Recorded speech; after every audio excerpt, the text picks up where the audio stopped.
সকালবেলা আমরা খবর পাই যে এখানে আমাদের পরাণ গোপ দাদা আমাদের এলাকারই, আমাদের কাকরডাঙ্গা এলাকার বাসিন্দা। রহস্যজনক অবস্থায় আমরা খবর পাই যে ওনার মৃতদেহ এখানে পাওয়া যায়।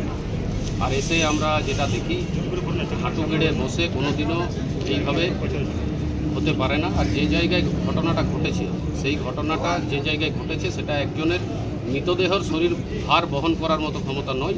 এবং আপনারা যদি যান তাহলে দেখতে পারবেন, আপনি সোজা হয়ে ঢুকতেও পারবেন না।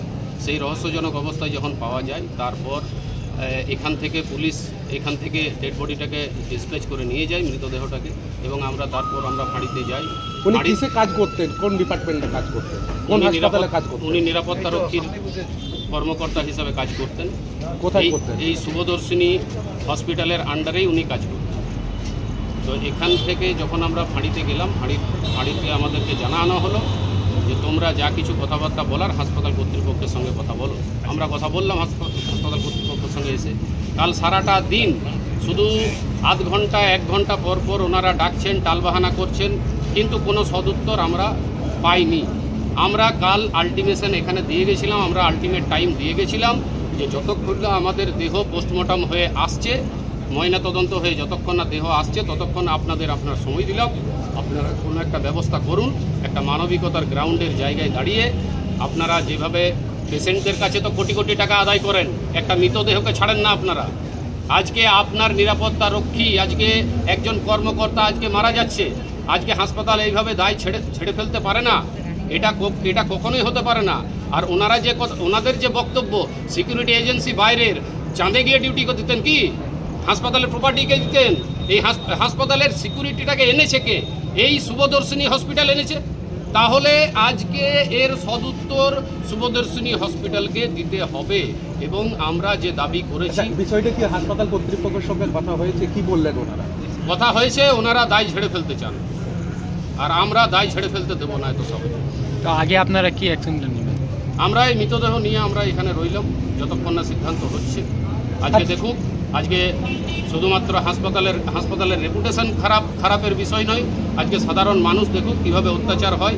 আর বিশেষত এখানে যে সমস্ত কর্মীরা কাজ করে, স্বাস্থ্যকর্মী থেকে শুরু করে নিরাপত্তারক্ষী যারা কাজ করে, আজকে তারাও দেখুক যে তাদের সহকর্মী এইভাবে পড়ে আছে, অথচ তাদের কোনো রকম তাদের সিকিউরিটি নেই। তো তাদের যখন কোনো কিছু হবে, তাহলে কি কাউকে পাশে পাবেন? এই ঘটনাটা কি থানায় পক্ষ থেকে কমপ্লেন এখন করা হচ্ছে, কমপ্লেনটা আমরা দিচ্ছি। এখন কমপ্লেনটা দেওয়ার পর যেটা তদন্ত হওয়ার, তদন্তর পার্টটা দেখুন আলাদা বিষয়, তদন্ত পুলিশ স্বচ্ছভাবে তদন্ত করবে, তদন্তর পার্টটা আলাদা বিষয়। আমরা বলছি যে একজন স্ত্রী তার স্বামী হারা হলেন, একজন সন্তান তার পিতা হারা হলেন, পিতৃহারা হলেন, অথচ সন্তানের বয়স হচ্ছে 14 বছর, মাইনর। এই জায়গা থেকে আজকে একটা পেশেন্ট এলে কোটি কোটি টাকা আদায় করে নিচ্ছে, তাদেরকে ধমকি দিয়ে। এখন কি চাইছেন? আমরা চাইছি 20 লাখ টাকা ক্ষতিপূরণ দিতে হবে। এই 20 লাখ টাকা ক্ষতিপূরণ দিলে আমরা এখান থেকে ডেড বডি নিয়ে চলে যাব, একটা সাধারণ কথা। এবার যেটা হবে, হাসপাতাল কর্তৃপক্ষ যদি এই বিষয়টা নিয়ে মানবিক গ্রাউন্ডের জায়গা থেকে যদি ভাবে তাহলে ভালো হয়। আর না হলে আমাদের এবারে ডেড বডির সঙ্গে, আজকে মৃতদেহের সঙ্গে এই ঘটনা ঘটেছে, আজকে হয়তো পুলিশ প্রশাসন আজ সব কিছু হয়তো আমাদের বিপরে আছে, তবে আমরা আন্দোলনের জায়গা আমরা ছাড়ব। আপনার নাম? আমার নাম পরিমল মাঝি। এইখানে এর হসপিটালের আন্ডারে কাজ করতে, তাহলে মারা গেছে সুইসাইড করে মারা যায়, আমার স্বামীকে হত্যা করে মেরে দিয়েছে। তাহলে তো আমরা কিছু তো হসপিটাল থেকে আমরা কিছু চাইনি, শুধু একটু দাবি চাইছি যে আমাদের যাতে সংসারটা না বসে। এই বিষয়ে কি হসপিটাল কর্তৃপক্ষের কাছে কথা হয়েছে? হ্যাঁ, কথা হয়েছে, শুধু একটা চাকরি ছাড়া কিছু চাই বলেছে, একটা শুধু চাকরি দেবো। এখন দেখা গেল আপনারা কথা বলতে গেছিলেন, কি বললেন? শুধু একটা চাকরি ছাড়া কিছু, একটা কাজ। এখন আপনারা কি চাইছেন? আমরা চাইছি যে আমাদেরকে কিছু সাহায্য সহযোগিতা করুন। তো আপনারা কতক্ষণ এখানে এইভাবে বসে থাকবেন? আমাদের যতক্ষণ না কোনো পাচ্ছি ততক্ষণ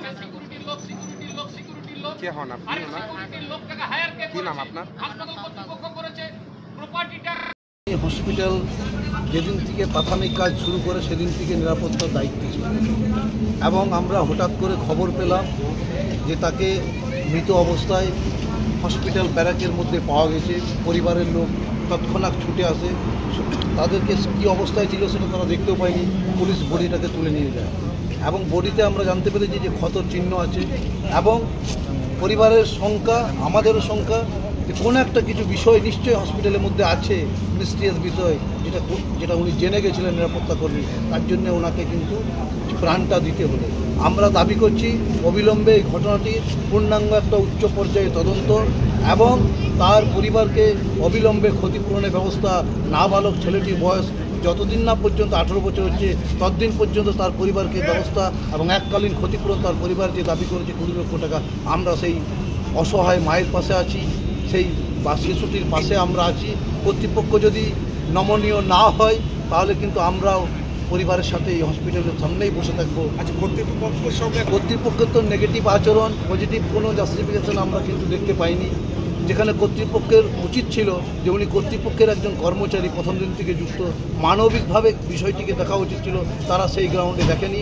এবং কোনো কর্মী যদি মারা যায়, যে কোনো কারণে যদি মারা যায়, এটা তো একটা মৃত্যুর ঘটনা, এটা তো দুর্ঘটনা, অ্যাক্সিডেন্ট হয়েছে নাকি মার্ডার করেছে, সেখানে কর্তৃপক্ষের তো লাইবিলিটি নেওয়া উচিত। সেই লাইবিলিটি থেকে তারা হাত ঝেড়ে ফেলে দিয়ে যাচ্ছে। বিষয়টি কি থানায় বা ফাঁড়িতে আমরা থানায় করা হয়েছিল? আমরা কমপ্লেনে প্রসেসেছি, কমপ্লেন লেখা হচ্ছে। আধ ঘন্টার মধ্যেই পাঞ্জিমোড় থানাতে বা রানিংয়ের সাথে কমপ্লেন আমাদের পরিবারের পক্ষ থেকে লজ করা হবে। আমরা এটা উচ্চ পর্যায়ে তদন্ত চাইছি। তো এবং আমরা দেখতে পাচ্ছিলাম পুলিশ প্রশাসনের পক্ষ থেকে আমাদেরকে বিভিন্নভাবে ধমক চমক দেওয়ার চেষ্টা করা হচ্ছিল, কিন্তু আমরা কোনো ধমক চমকের কাছে মাথা নত করবো না। আমরা এই ভবিষ্যতে রইলাম।